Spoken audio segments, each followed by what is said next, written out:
Regina Rawlinson, actually Mitchum, because that's where my maiden name was Mitchum. So it's Regina Mitchum Rawlinson. And I am a retired educator and author. And right now I have 11 books. I have 3 children. I am married to David Rawlinson, and I live here in South Carolina. I am 7 of 17 children, raised in the lower part of South Carolina. And I traveled from South Carolina to Rock Hill, South Carolina, where I finished my degrees. Sounds like you've traveled a lot and you have a lot of history behind you. Tell us a little bit about your childhood. Well, my childhood, as I said, my parents had 17 children, and I am 7 of the 17. I was raised um, as on a farm, and we were sharecroppers. We owned our own land as well, and we sharecropped as well. And growing up with my siblings, we grew up as a very close-knit family. We played with each other. We worked together in the fields. We did everything together. And so my childhood was a mix of fun with my siblings, but a very, very stressful life. It just seems like every day was stressed because, you worked in the fields and you worked in the fields from several hours, from what they used to say, sun up to sundown. And because of that, life tended to be very stressful on the farm. Not to make my childhood all bad, because it wasn't all bad. As I said, we had fun. I had fun with my siblings, but overall, it was very, very stressful. What does childhood mean to you? Childhood means a grasp of a life free from stress. Childhood means a life filled with wonder, filled with the unknown and yet excitement. Childhood means ease and the ability to see things through the eyes of someone who has dreams and aspirations and a mechanism for making those dreams come true. So you mentioned the stressfulness of how childhood was for you. You also mentioned that you had a lot of fun. Um, Obviously, because of where you are today, education was important in your household. Mm. So explain to me how education and success go hand in hand for you and how you grew up. Growing up, I have to reflect a little bit on my parents. So my father had a 5th grade education. Um, but he was still one of the smartest people I ever met. My mother, after having 17 children, she actually went back to school and graduated high school with me. So she graduated from the adult ed program. And of course, I graduated, you know, from the same school that she went back to finish her diploma with me. So education was very, very important to my parents. Although they were very limited in education themselves, it was very, very important to my parents. And my father always connected education with success. He felt that in order to he felt that education was the great equalizer, I guess, in a way. So he felt that if you were educated, or the more education you got, the better your life would be. And so I picked up that sentiment from him, being the first in my family to graduate from college. Um, I believe that that was part of my obligation, I guess, as a member of the family, to try to at least carry out some of his wishes in his children bettering themselves by going to get education and continue to improve their lives by getting education. And so, in a way, growing up on the farm, being a sharecropper and that sort of thing, in the way it helped me, it motivated me to continue to try to better my life and hopefully to motivate my siblings in order to do some of the same things to better their lives, even though they may not have followed the same path. But my brothers and sisters, most of them are very entrepreneurial. Uh, they do a lot of different things.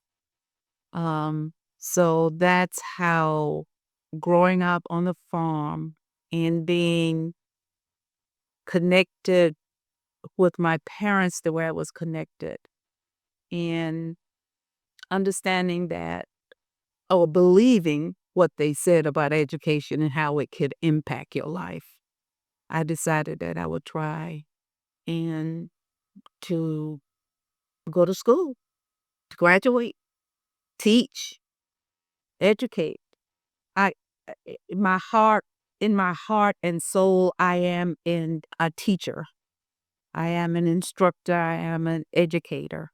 Um, I do it in several different ways, not only in the classroom and not only as a school counselor, I do it in several different ways.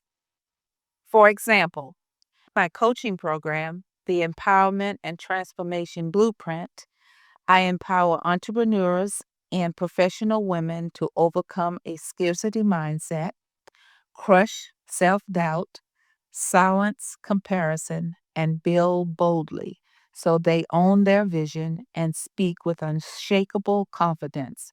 No too late, not ready, or not enough.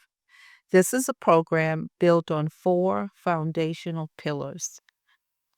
Pillar number 1, clarify your what. Through guided self assessment and reflective exercises, clients gain crystal clear clarity on their vision and a path to achieve it. Pillar number 2, discover your root motivators.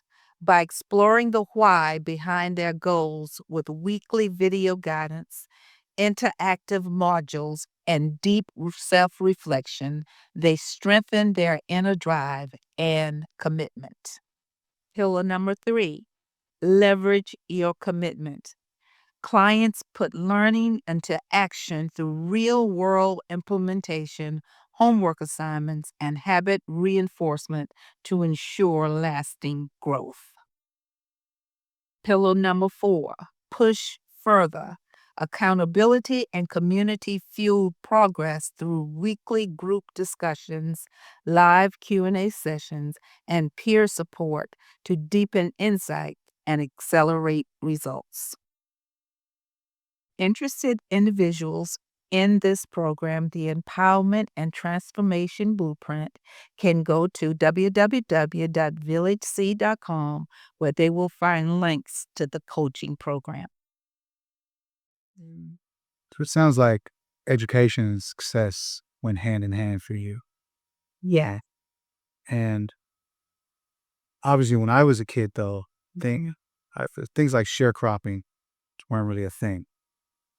And the difficulties that I was faced with obviously are different than the difficulties that you were faced with. So, how is education, the stresses of childhood, Mm. how has that changed today in comparison to what you went through? I remember my parents talking about how children changed from the time they grew up, how it was so different, how children were disobedient. They didn't listen to their parents and so on and so forth.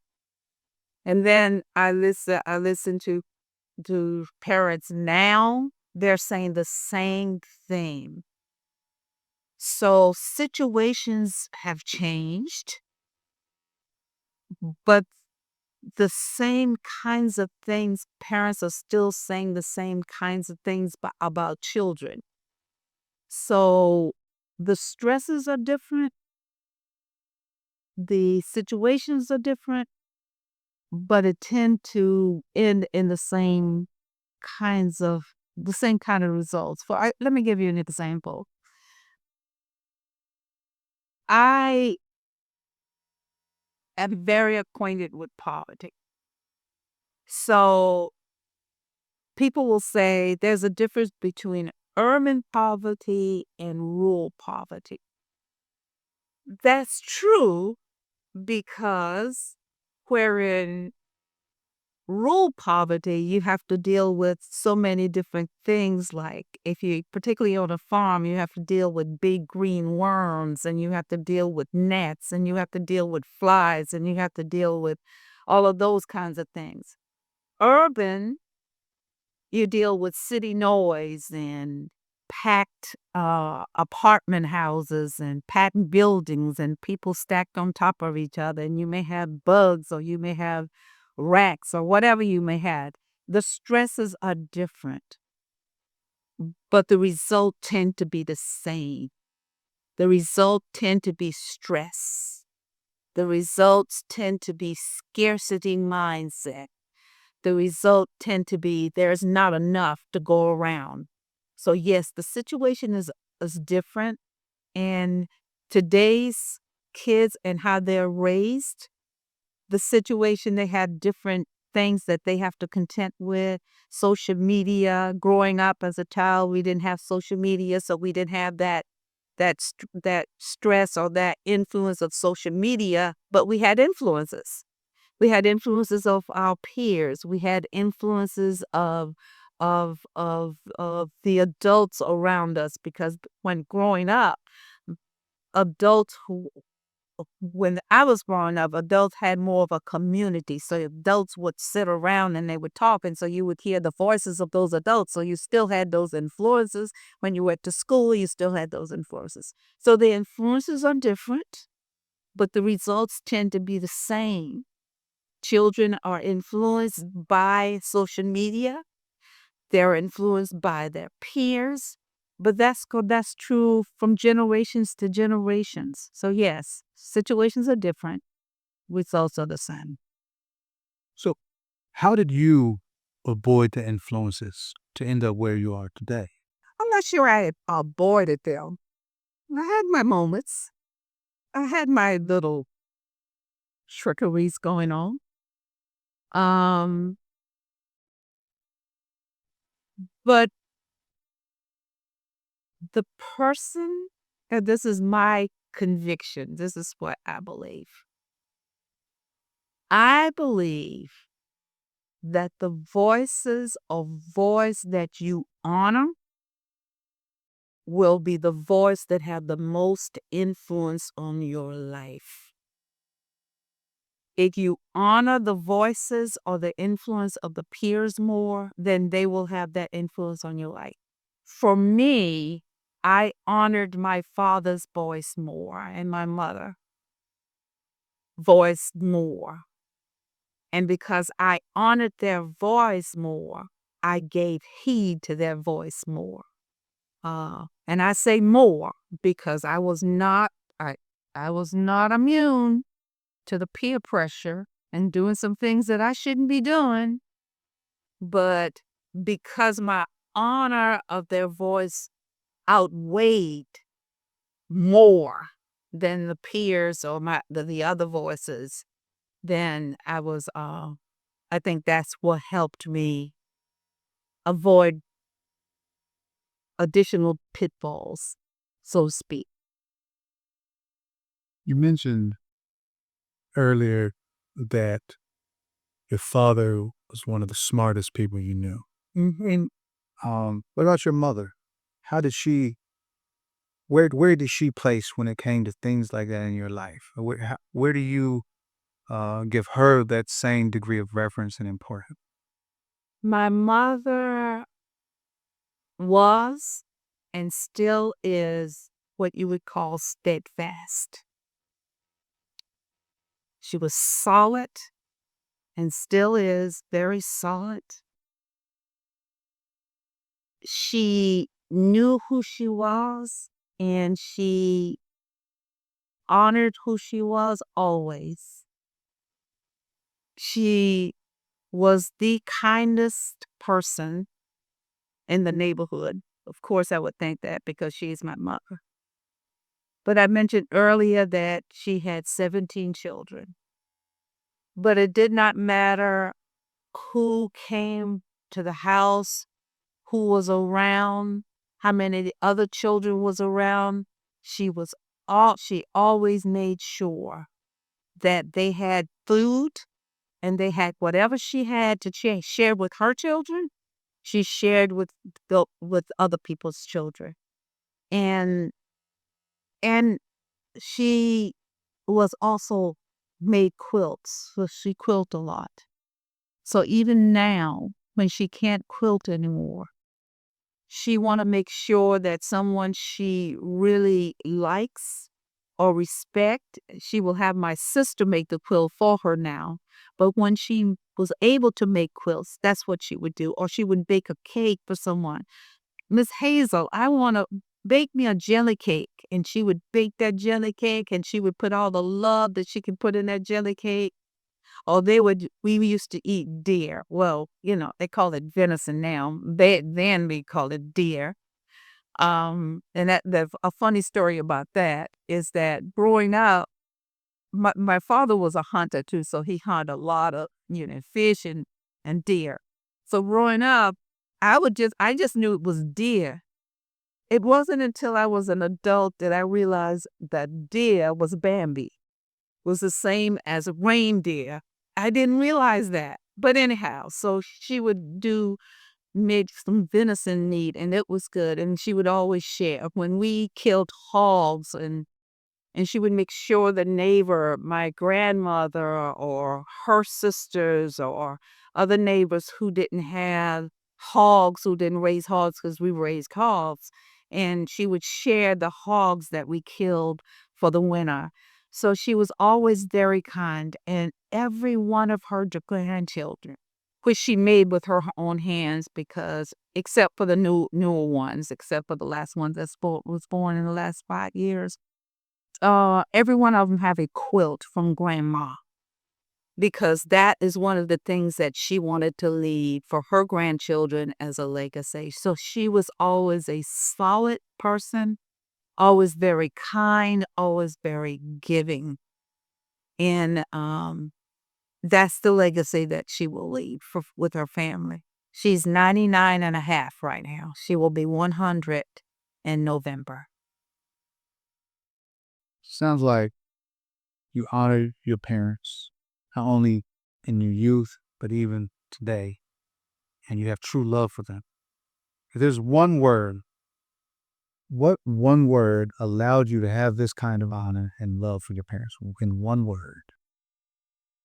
Hard to put it in one word, but if I was to select a word, it would be love. Well, yes.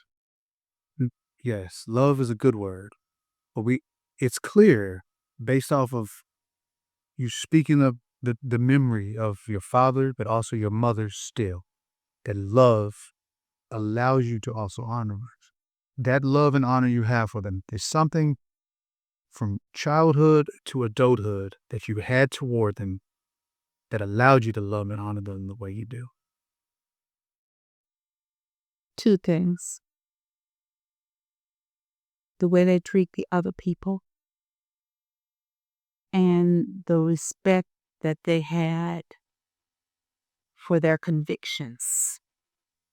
That's what I think And so you comes to mind. and so you recognized the respect they had for others and their convictions and when it comes to their beliefs. And did this allow you to rely on them in some way? Is there something that you felt toward them that you knew you could rely on them in a certain way? Is there a word that reflects reliance for you that you felt towards your parents growing up? You knew you could something with them because of their convictions, their respect, the love they had for you, the love you had for them, that allowed you to lean on them. And I don't know whether this gets at your question, but here's how I would respond to that. They were always present. And because they were always present, I always felt safe. My family, my parents didn't always say, they were not the kind of parents that says, I love you every day or even hugs every day. But that didn't matter uh, because they loved in so many different ways. And I think when you think about love and how is it expressed, what I want, what I would say to people is this: love is expressed in so many different ways, and don't let anyone tell you how love should be expressed when someone is trying to express love.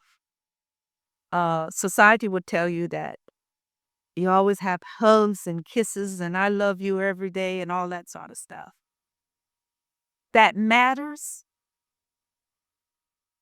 but love comes in so many ways and so many shades and so many shapes and so many different things. So for me, and when I was growing up, my parents was always present. And they were present in so many ways. They were present, not only their physical presence, but their emotional presence, their spiritual presence, their energy was always around, even when they were not there, even when they were not in the same space. The energy of them were there because while they were there, their presence were just so amazing. It was just so thick and heavy. I remember when my parents would what they would do, go to town because we lived in a very small farming community, so they would have to travel 15, 20 miles to go shopping for big time groceries, like sacks of rice and stuff like that, because we ate a lot of rice. I still love rice today. But they would always leave the older one in charge in their stead. So it was like having them there always, even when they were not there. But their presence was so well placed. That's what I would say about that they were always present. And that's one thing I would say to young parents or other people. It's important to be present, not only physically, but emotionally, spiritually. Presence is so very important. That's what I would say about that. What would you say to parents and educators to help redirect harmful thinking before it takes root? Before it takes root, um, that's an interesting question because children learn very fast from 0 to 3 years old. So I would say to parents from the very beginning, whatever way they deem appropriate, is number one, try to give that child a sense of self and self worth. Um, because if a child has a sense of self and self worth from the beginning, then you can build upon that. I would also say to parents and teachers, because some kids go to pre-K and even from birth, is try to build a world of trust for that child. Um, because if a child growing up trusting themselves and trusting the world, then the interaction with the world will be much better. Not in a naive way. You know, you still want kids to be careful and stranger danger, that kind of stuff. But when I say trust in a way that they see the world as a place where they can grow. They see the world as not a place where that is always taking from them, but a place that is willing to give to them, and vice versa. It's a reciprocal relationship. I think the most important thing is that they try to give the child a sense of self and self-worth and then build from there. Watch your own behavior, because kids pick up very early. They watch everything you do. They watch your actions. They don't care about your words that much, but they watch your actions. They watch what you do, so it doesn't no matter so much what you say, but they watch what you do. So I would say be the best person that you can be, and it um based on your values, based on your integrity, be the best person you could be because kids are watching that. And if you have self-worth for yourself, if you believe in yourself, if you don't have these limiting beliefs yourself, because if you have limiting beliefs yourself, you definitely will pass it on to your kids. It's almost like using the flight attendant model. Um, if something goes wrong, put on your mask first, and then you're able to help those who are around you. So thinking about that model, if parents and teachers think about their self-worth first and model that for kids, then kids will pick up on that and they will have self-worth themselves. So as adults, we have to be careful what they do and what they're modeling for those kids. That's how I would respond to that. Because another thing, because limiting belief is very easy to pick up. I'm not worth this. I don't deserve this. Um, you got to work hard for anything. Nothing comes easy.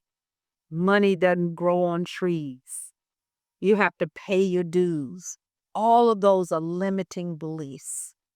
And if we're living those kind of limiting beliefs with kids gonna pick that up and they're just gonna repeat the cycle. That's why sometimes it is so hard to get out of a cycle of repeating things that for generations because we keep picking up on all these things and then we just keep repeating them. And then we don't understand why the next generation keep repeating the same behaviors, keep repeating the same thing because we modeled it early on. We modeled these limiting, harmful belief early on. Hatred is another belief or limiting belief or harmful belief that some people pick up on. And because of that, their lives are miserable, but they blame everybody else for it. Uh, so it's important that we pay attention to what we do, what we believe, our own beliefs, and what we are modeling for those kids. So that's what I would say to that. How do you suggest you break that generational curse, carrying those same beliefs forward? Obviously, when you're grown, you're setting your ways. So how do you break that so you don't teach those same things to your children? And that is an interesting thing when you say set in your ways. And that's one of those limiting beliefs is that once you're grown, you're set in your ways. Once you're grown, you can't teach an old dog new tricks. That's a very limiting belief. Is that if you believe that once you get a certain age, there's no hope for you for changing, then you don't have the desire to change because you believe you have bought into that concept. You believe that you cannot change because of your age, because of what you believe so long. So the first thing is that you have to recognize that you do have these beliefs that is impacting your life in a negative way. Now, negativity, a negative way have to be determined by that particular person. But if your life is not being productive based on your values and based on what you want to accomplish in life, then those beliefs are holding you back. So first of all, you have to recognize what is it you believe? And then if those beliefs is impacting your life in a way that's not productive, then you have to figure out what those beliefs are and then replace those beliefs with something more positive, with something more empowering. Because sometimes we think life happens to us, but really life happens because of us. We have a great impact on what happens in our lives. So just making sure that we recognize those limiting beliefs, because if you don't think you have a limiting belief, then therefore you won't do anything about it. So you have to first recognize it.